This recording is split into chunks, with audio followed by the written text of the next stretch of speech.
हरिजन बस्ती में धर्मांतरण का भांडाफोड़ किया गया है।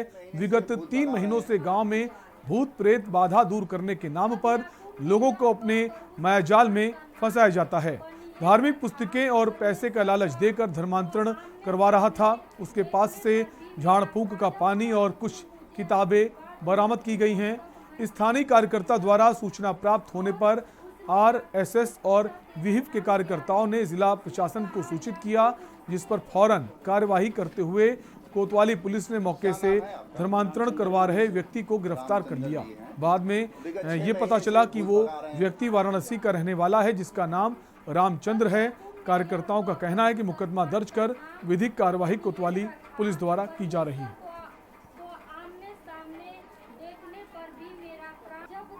गौरव सिंह रघुवंशी, जिला मंत्री विशंधु परिषद आजमगढ़। आज दोपहर में हम लोग को सूचना मिली, करतारपुर बाईपास के पास एक गांव है आजमगढ़ नगर के पास, सराय मंदराज। वहां पर एक चंगाई सभा एक घर में हो रही थी और अपने कार्यकर्ता जीतू सोनकर जी हैं, उन्होंने बताया। मौके पर हमारे कार्यकर्ताओं के साथ प्रशासन का सहयोग मिला और सभी लोग पहुँचे और वहाँ एक व्यक्ति मिला जो बनारस का रहने वाला है और यहाँ पिछले 6 महीनों से उसका आना जाना हो रहा है और सक्रिय रूप से वो लोगों का ये भी शक था कि वो धर्मांतरण की गतिविधियों में लिप्त है।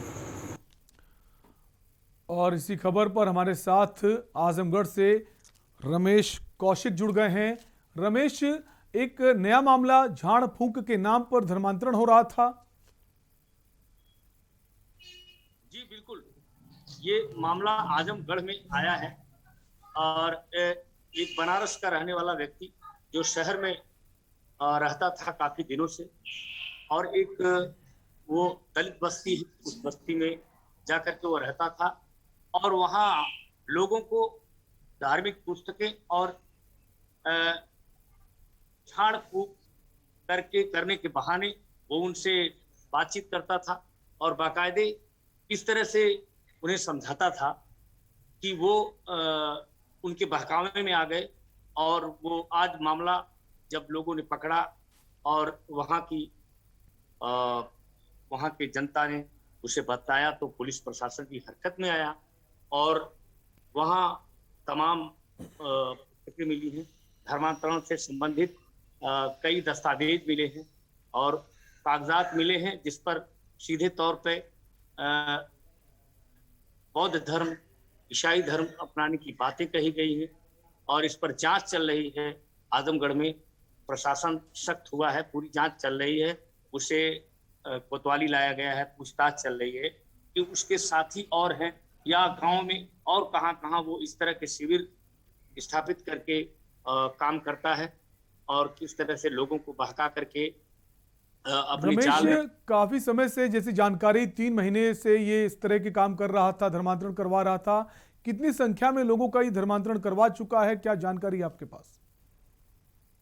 अभी जो फौरी तौर पे जानकारी मिली है उसके तहत ये है कि लगभग 2 दर्जन से ज्यादा लोग इसके झांसे में आकर के धर्म परिवर्तन कर चुके हैं। बाकी तमाम लोग ऐसे थे जो धर्म परिवर्तन की तरफ जिनकी रुझान बढ़ रही थी, उनको लेके शिविर लगाता था और उनकी तकलीफें दूर करने के लिए, तमाम बीमारियों को दूर करने के बहाने वो उनसे बातचीत करता था और कहता था कि आप इस धर्म में आएंगे, हिंदू धर्म को छोड़ करके जिस धर्म को अपनाएंगे तो निश्चित रूप से आप शारीरिक रूप से स्वस्थ रहेंगे। तो ये बहुत ही उसने खतरनाक बात कही है समाज के लिए और इस पर जांच चल रही है। प्रशासन का दावा है कि शीघ्र ही पूरी बात समझ में आ जाएगी। और रमेश, क्या जो क्षेत्र है आसपास के लोग ही उसके पास आते थे या दूर दराज के लोग भी उसके पास आते थे?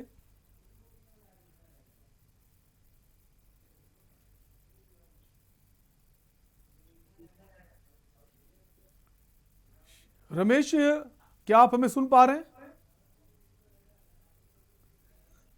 शायद रमेश से हमारा संपर्क टूट गया है। तो आपको खबर बता रहे थे आजमगढ़ से, जहां पर एक अलग तरह का मामला सामने आया, धर्मांतरण का एक कह सकते हैं नया वेरिएंट, जो झाड़ फूंक के नाम पर लोगों को धर्म परिवर्तन की सलाह देता था, जिसे पुलिस ने पकड़ लिया है। कहा जा रहा है काफी सारे लोगों का ये धर्मांतरण करवा चुका है, धर्म के नाम पर, झाड़ फूंक के नाम पर। क्या नाम है आपका? रामचंद्र नाम है सर। रामचंद्र जी हैं। और अब बात करेंगे राजस्व विभाग